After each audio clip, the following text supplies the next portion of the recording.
Analysis complete.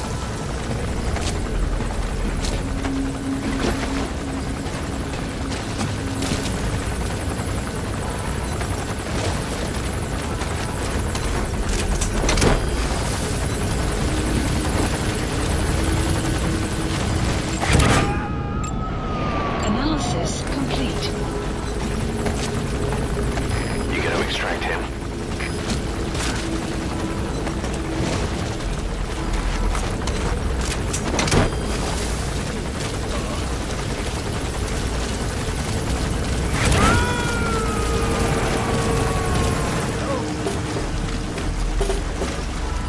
Subject on board.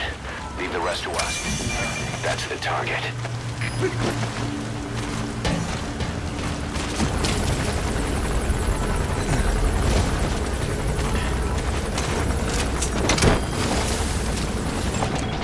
Analysis complete. Analysis complete. Side ops list updated. Okay, subject is in. Extraction arrived at mother base.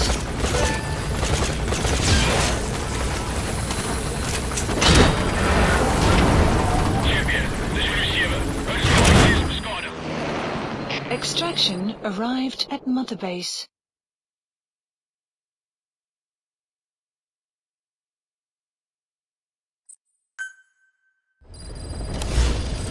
Side ops list updated.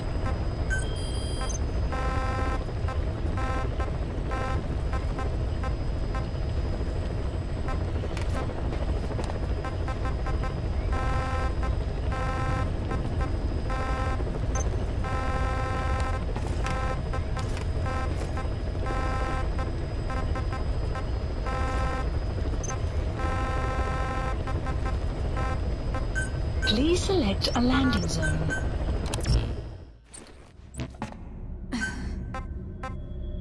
Deploying.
Analysis. Enemy presence detected.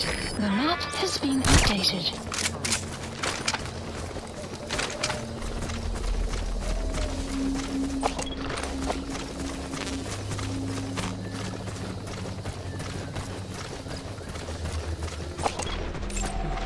Analysis complete.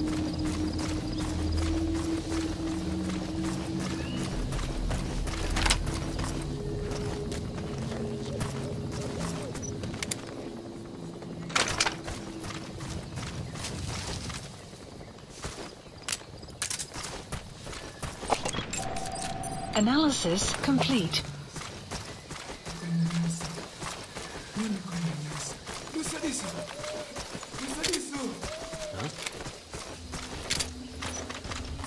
Clouds approaching.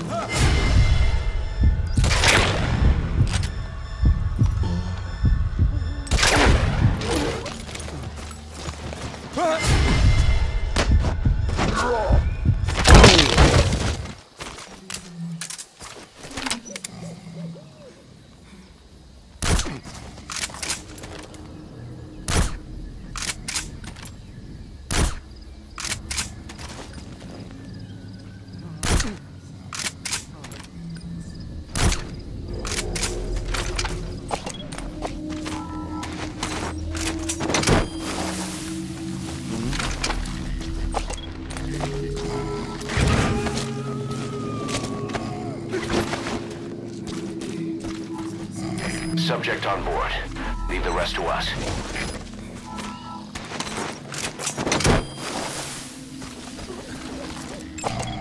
Analysis complete. That's the target.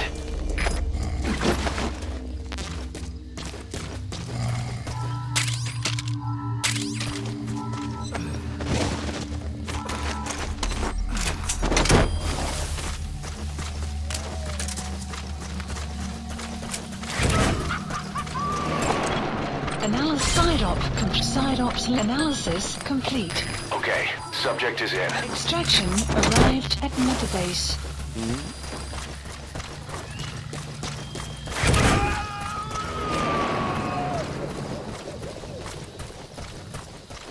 You gonna extract him? Analysis complete.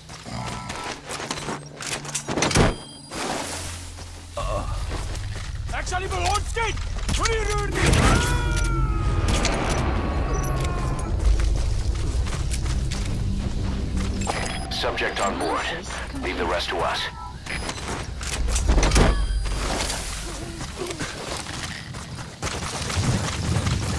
You have arrived at your destination. Development. He's coming too. Roger that. Please support helicopter Roger. requested.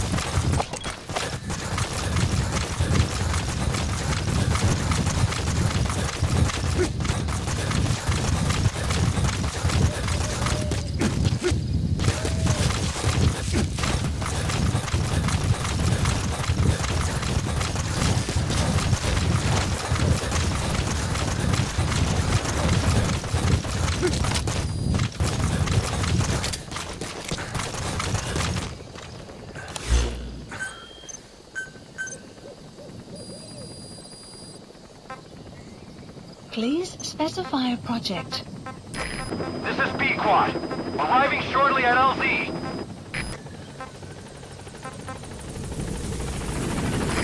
This is B-Quad. On station at LZ.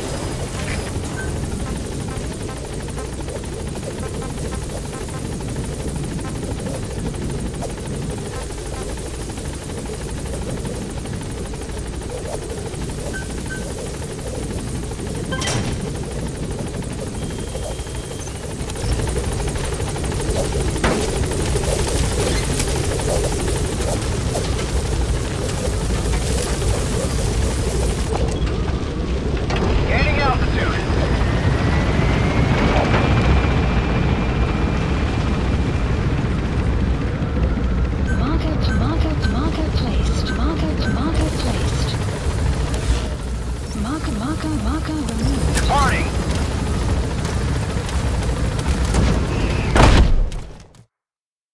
Extraction arrived at Mother Base.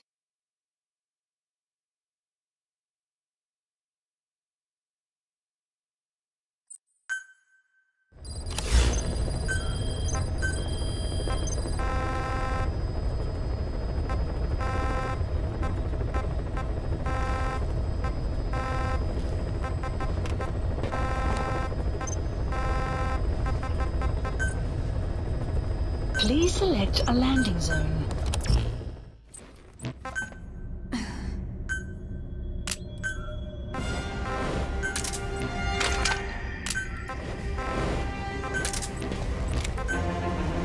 Deploying.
Analysis complete. Analysis complete.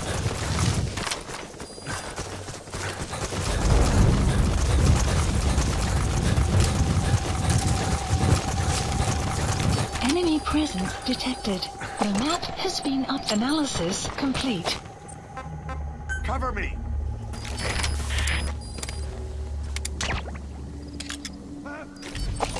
Goodness! Let's come on! Hey, all right?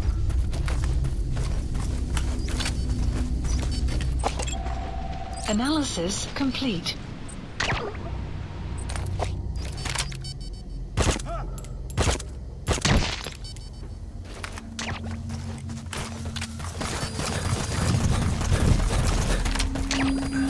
Guard post captured. Analysis complete. Analysis complete.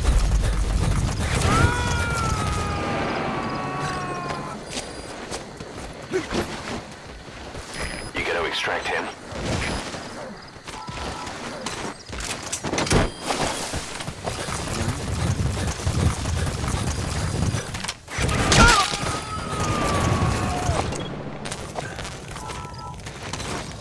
Subject on board. Leave the rest to us.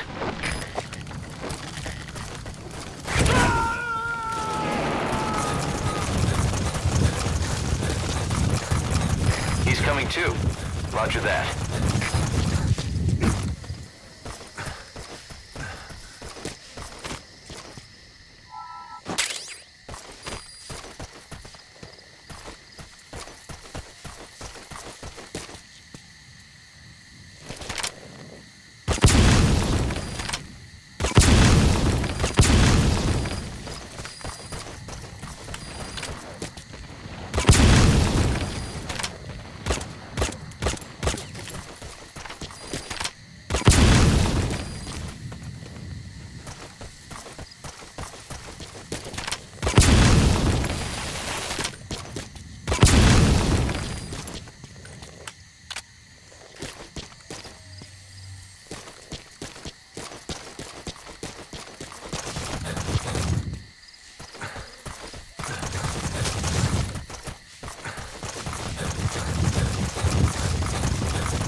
Extraction arrived at Mother Base.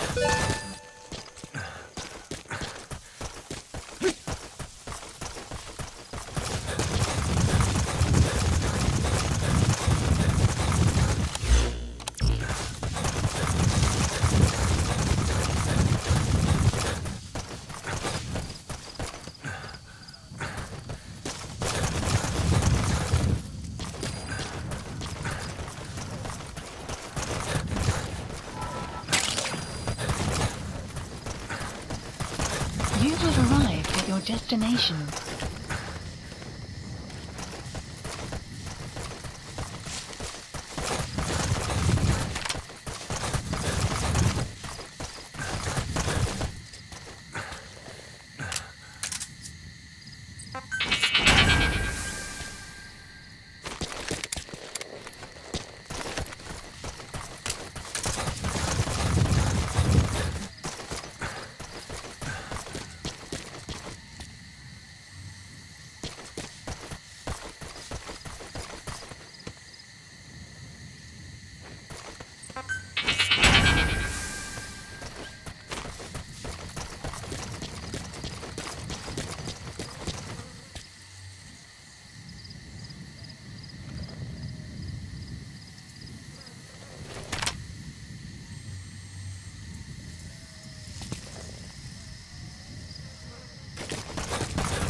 completed. Side ops list updated. Extraction arrived at Mother Base.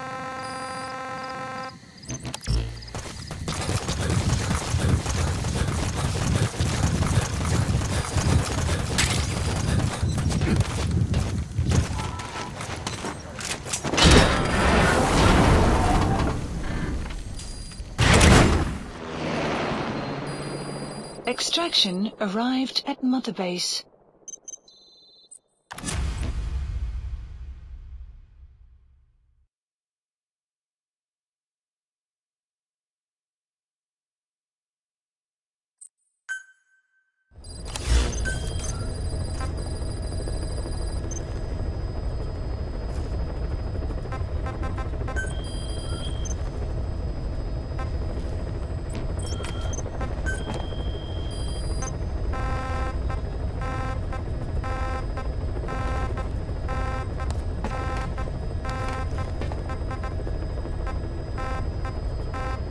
Please select a landing zone.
Clouds approaching.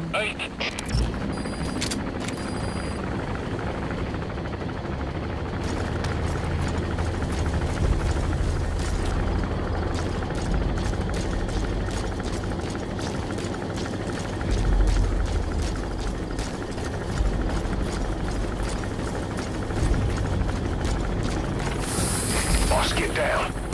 That's an enemy gunship.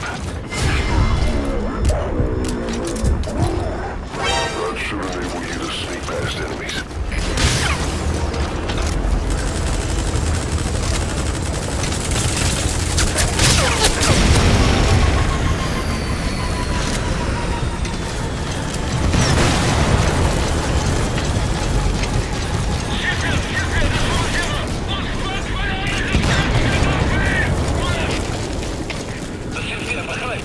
Defensive posities in Subdivision.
Analysis complete. Analysis complete.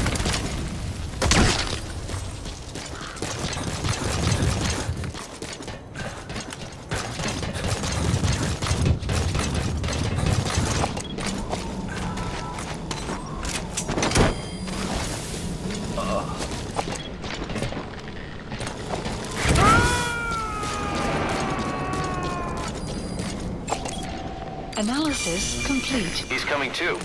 Roger that. Analysis complete.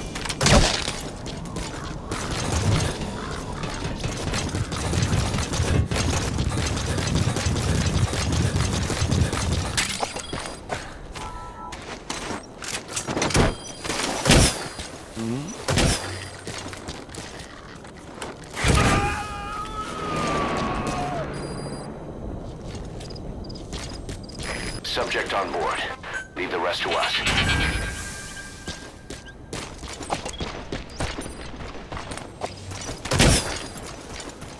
You have arrived at your destination.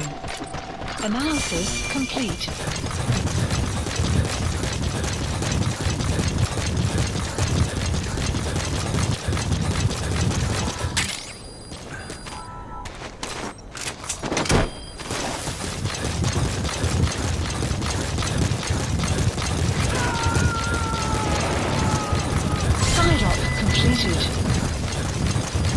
He's coming too. Roger that. Extraction arrived at Mother Base.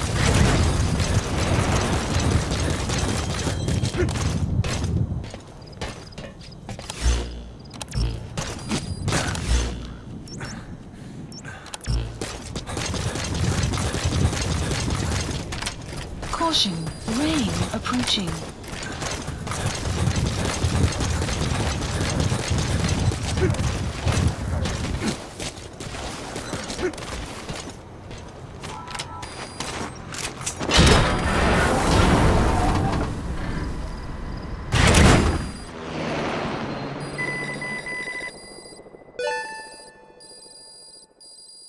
Extraction arrived at Mother Base.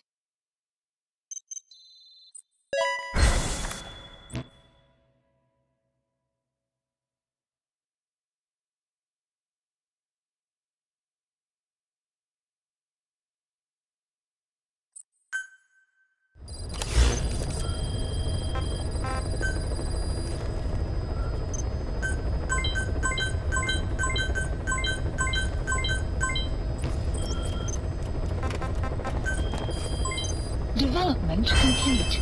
Development project has been added. Please select a mission.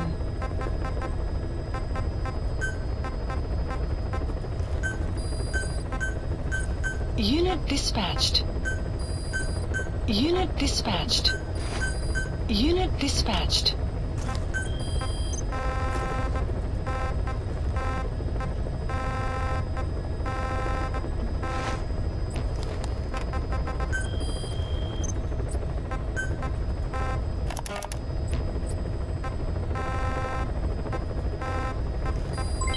Development complete. About the pathogen spreading through Mother Base. You've seen everything we've got on the outbreak. What's your opinion?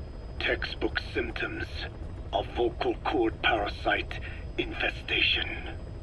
And judging from this casualty list, it is the Kikongo strain, meaning a breed of parasite that triggers symptoms upon detecting pronunciation specific to Kikongo. So our Kikongo-speaking staff are at risk. Quite so. He's right. All the victims do speak Kikongo. So they can survive if they just use another language. There is no guarantee. You're only dealing with the Kikongo strain. Other language strains may be present. You well know he was teaching them languages from all over the world. The Devil's House. Nzoya Badiabulu. There is no way to know how many strains he has at his disposal. So how do we keep them from becoming symptomatic? You mentioned using microbes. Use this. A type of Wolbachia.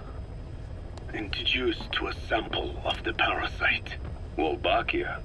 A parasitic bacteria that colonizes the parasites, turning male to female and preventing copulation. You must cultivate more. What have you done with the infected bodies? Cremated to stop the spread of infection, but we did keep a few for study. Good. Take this sample, grind it to a pulp, and introduce it to the larvae now nesting in the dead. The Wolbachia will multiply rapidly within those larvae. They're soldiers, not some petri dish. Conventional cultivation methods will take too long. Extract the Wolbachia from those larvae and vaccinate your men. Shortly. Kikongo speakers first. This is the fastest, surest way. No one is to speak a word of Kikongo until the Wolbachia are safely inside them. I will instruct your medical staff in detail on site. You have the appropriate facilities. Yes, but do not worry. I made a pact with your bête de Cholone on the honor of the Dene. I speak no lies. keep an eye on him. Will do. Follow me. I'll take you to the medical team. Now, we must wait for the Wolbachia to multiply in the larvae. How is the disease transmitted? If it's carried by insects or rodents, then... There is no intermediate host. So... The vocal cord parasites lay their eggs in the larynx of the host. Most hatch and migrate to the lungs, but some are transported to the mouth through ciliary movement, mixing in with saliva. Saliva. Droplet transmission. Sneezing, coughing. Any food or water containing infected saliva. It would spread fast. Indeed. And when the larvae migrate to the lungs, symptoms can resemble the early stages of a cold, making it easy to infect others. Meaning a simple conversation would be enough to pass it on. All right, so what happens after the larvae migrate to the lungs? It is as I said before.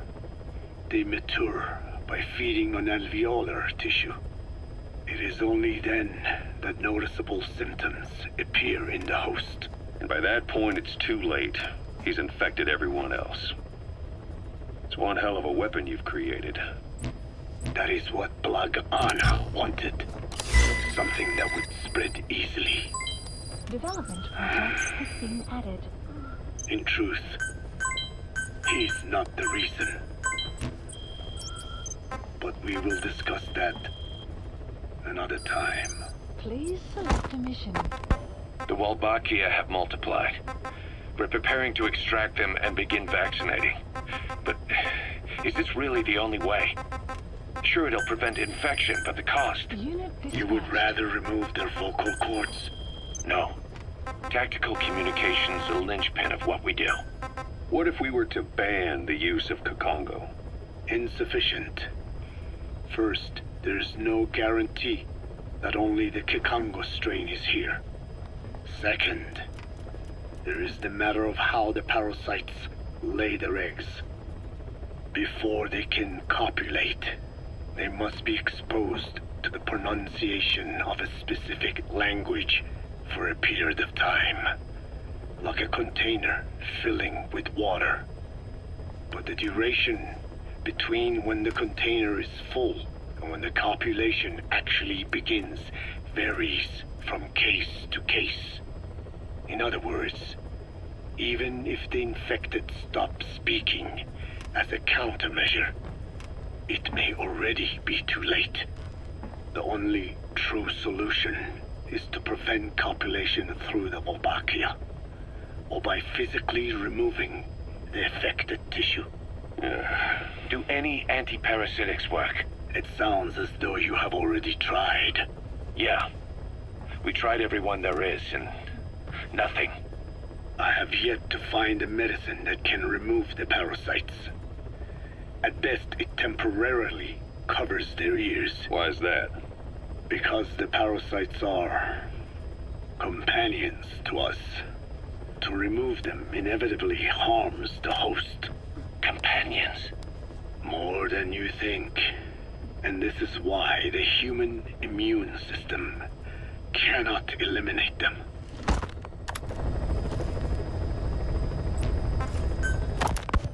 We've inoculated the staff with Wolbachia to keep them from becoming symptomatic. That should also contain the infection. How did this happen in the first place? It has to have been a Cypher spy within our ranks. If this is so, then why the Kakongo strain? If their intent was to wipe you out. Skullface said the remaining English parasite was close to the boss. If this latest strain was his doing, he wouldn't have tipped his hand. It is possible someone brought eggs onto the base without knowing. Stuck to their shoes, clothing. Well, that makes the most sense to me. And where did the eggs come from? You mentioned that your boss visited Nzoya Badiopulu. Sure, but his gear's disinfected immediately upon return. Then he was not the carrier. And not just the boss. All staff dispatched to high-risk regions were quarantined on the flight back. When the symptoms first appeared, we checked and disinfected all equipment used up to that point. Any and all prisoners, soldiers, materials, and animals extracted during missions were also quarantined. So, that just leaves... I have seen children around here. Where are they from? All over. Some were being held hostage at a mine. Then there were the troublemakers at Bwala Yamasa. Bwala Yamasa? Yeah. Their clothes, their things. Did you burn them? They're just kids. We couldn't... And besides, not one of them's shown symptoms. The parasites don't infect prepubescent hosts. Their vocal cords are not fully developed. Well, if infection doesn't occur in children... It is possible they carried eggs on their clothes, and the infection spread from them. Check the kid's stuff. I doubt there is any trace left by now. But if there is, some of those kids must be close to hitting puberty. How could we have missed this? The name Bwala Yamasa got quite a reaction from you.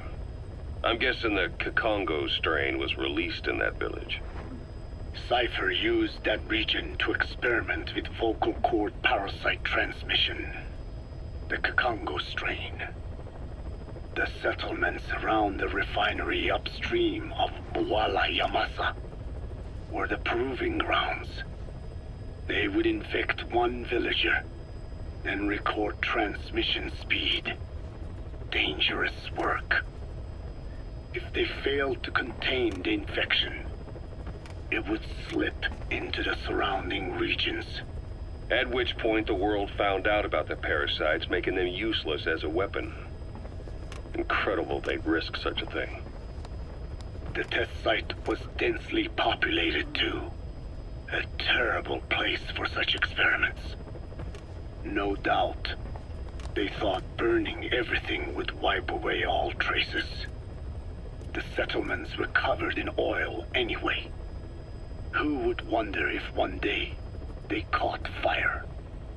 And so it did. They burned it all, living and dead. Those remains. But they miscalculated. Transmission speed was far faster than anticipated.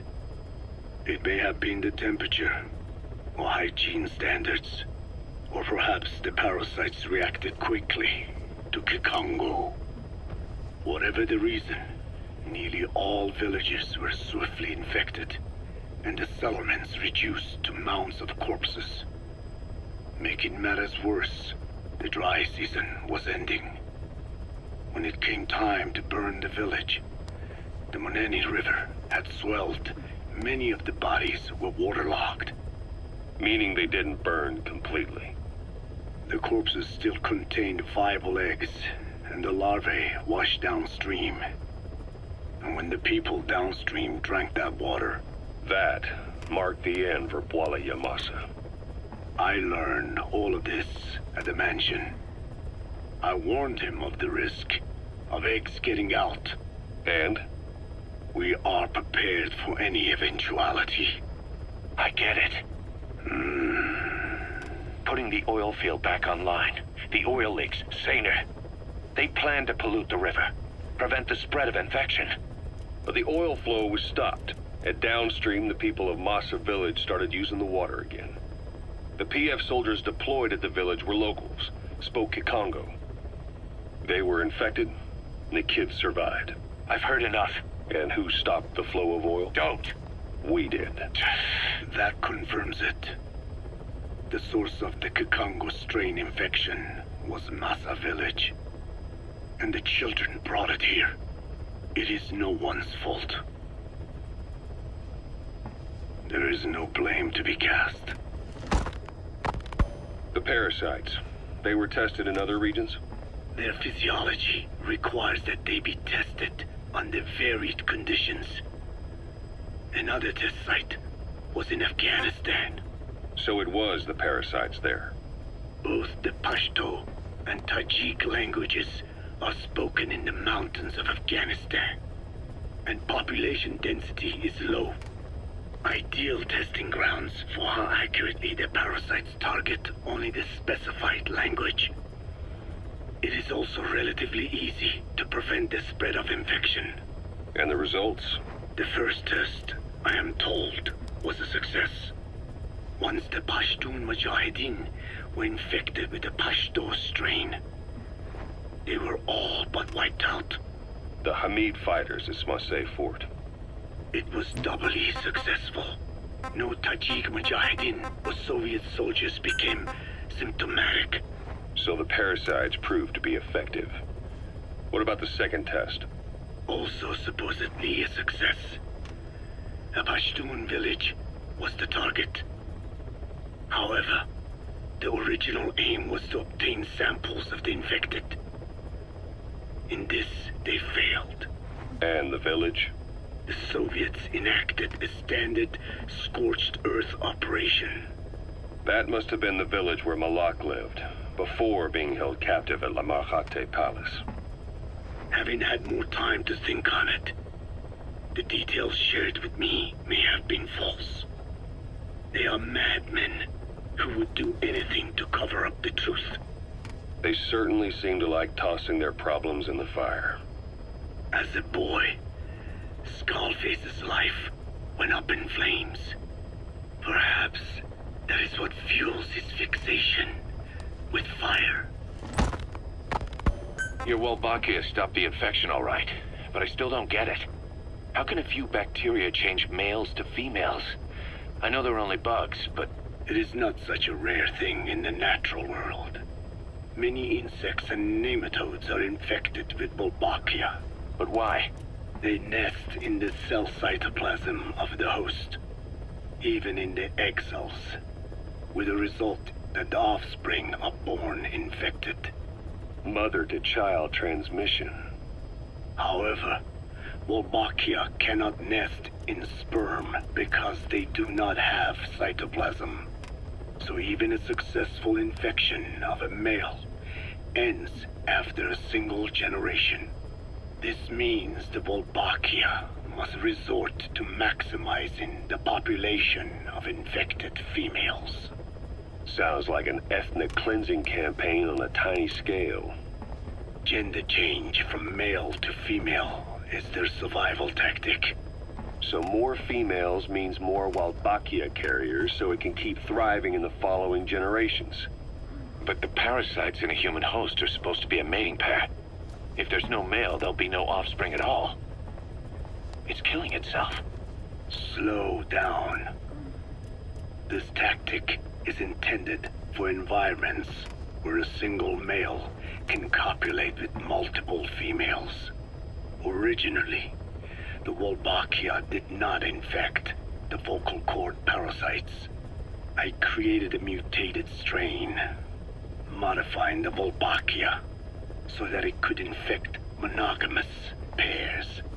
The Wolbachia's greatest multiplying tactic, the male-to-female change, worked against itself in the monogamous parasites. Just as you said. Then, I performed repeated selection of Wolbachia strains until I achieved 100% certainty of male-to-female conversion.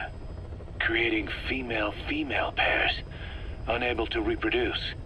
And you say the Wolbachia affects the host of the host, that is, us, cutting off our means to reproduce? It is almost certain. Of course, we will not turn female. After all, mammals possess no natural gender-changing function. But some Wolbachia strains can cause cytoplasmic incompatibility in the host. Is that some cell deformity? Put simply, it means the altered sperm of infected males kill the female's egg on contact. And that's happened to us?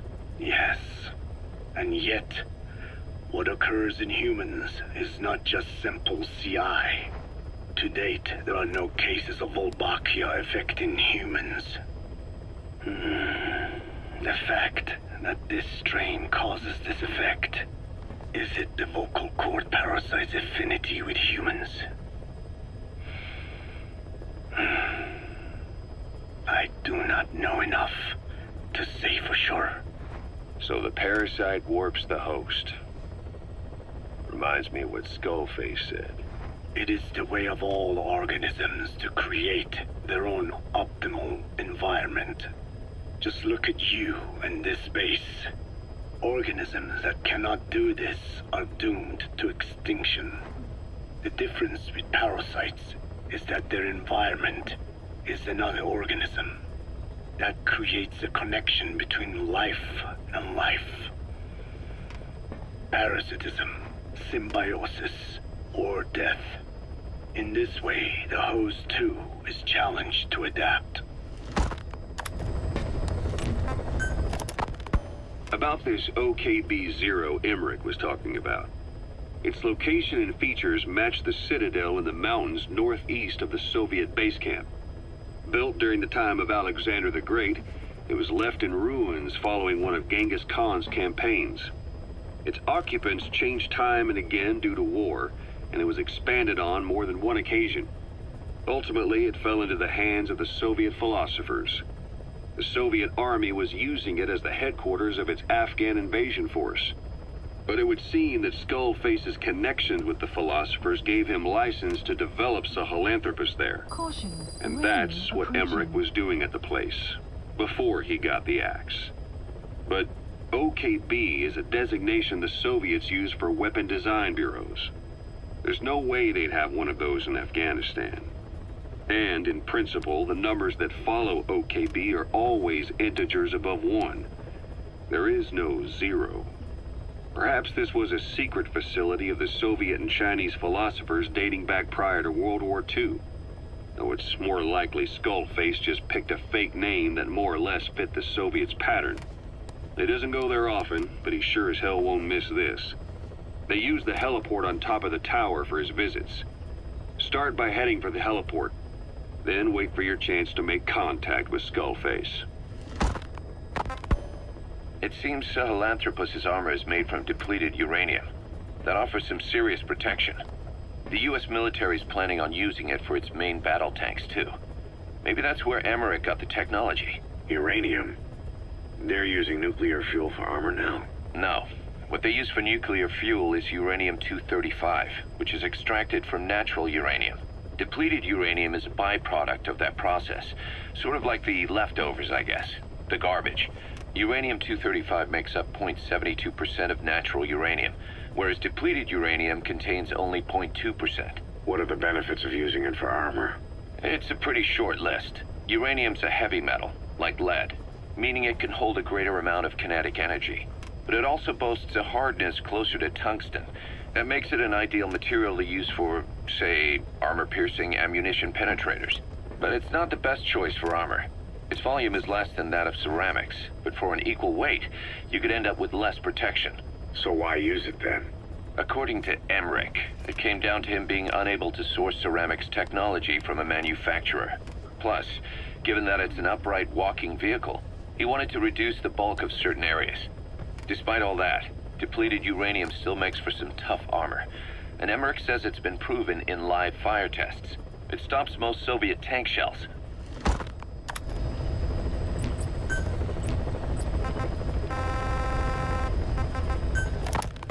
Code Talker, what are the metallic archaea? Volcanic craters spewing sulfur. Water hot enough to boil your skin off. Ocean depths of 800 plus atmospheres. Wastelands radioactive enough to kill you where you stand. There are groups of organisms that survive despite. No, because of living in such environments. I've heard about them. Extremo something. Extremophiles. By selecting certain species, then subculturing and repeatedly modifying them, I created a metallic offspring of pure archaea. They subsist on metals rather than organic matter.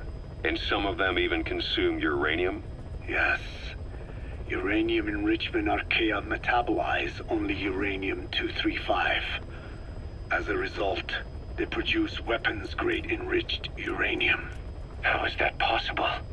Consider how plants fractionate carbon isotopes when they conduct photosynthesis. Nature possesses abilities beyond our imagination. So it was archaea that brought down your chopper? Corrosive archaea, yes. They oxidize metals, feeding off the energy in the electrons they receive.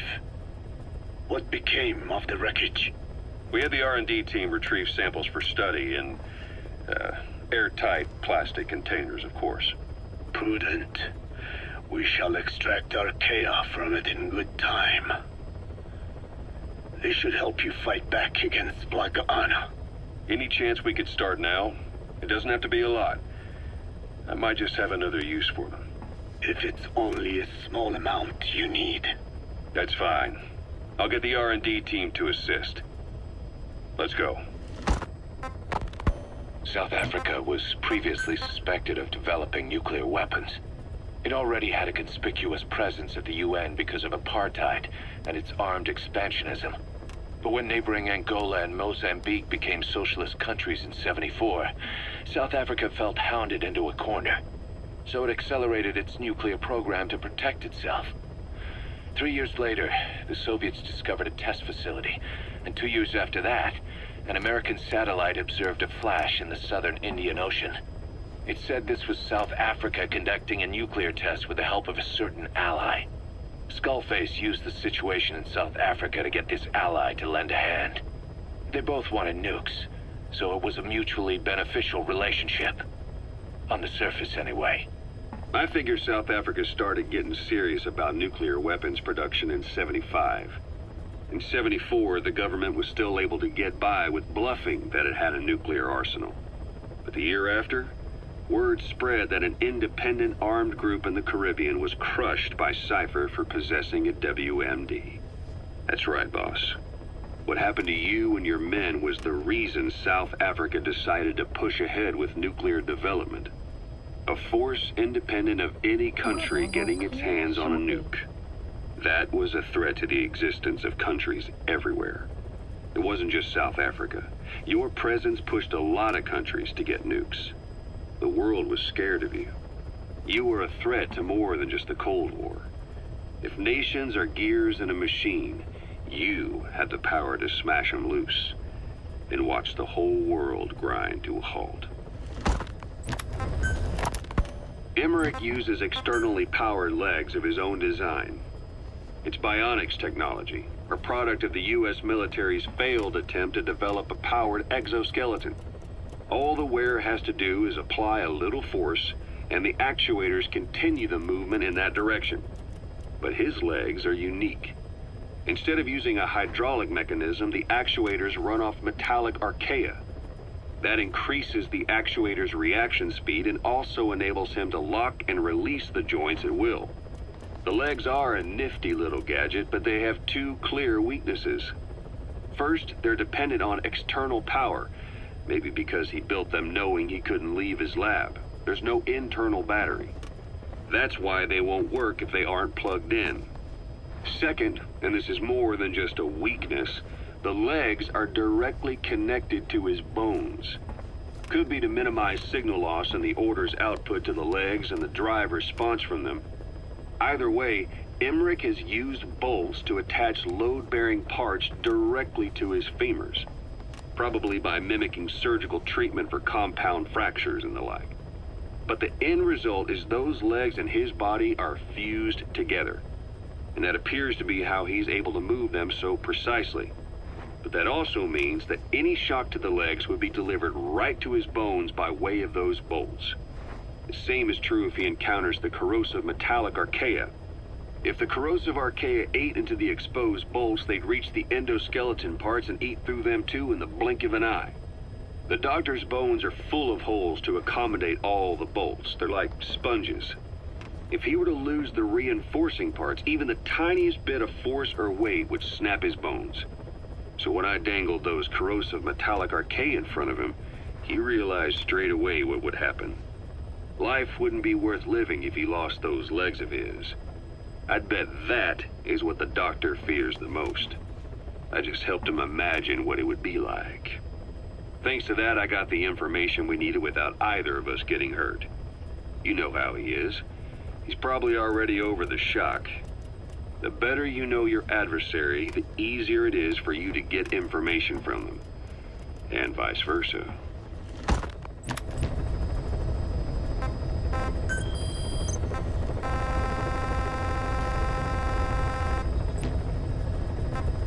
Please select a landing zone.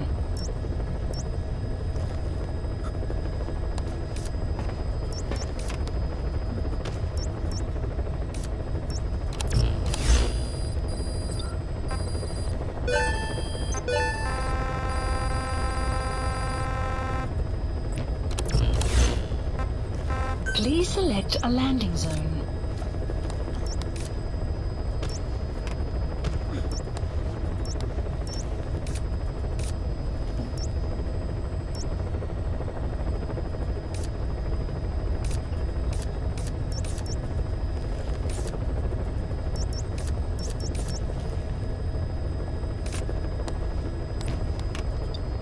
Please select a landing zone.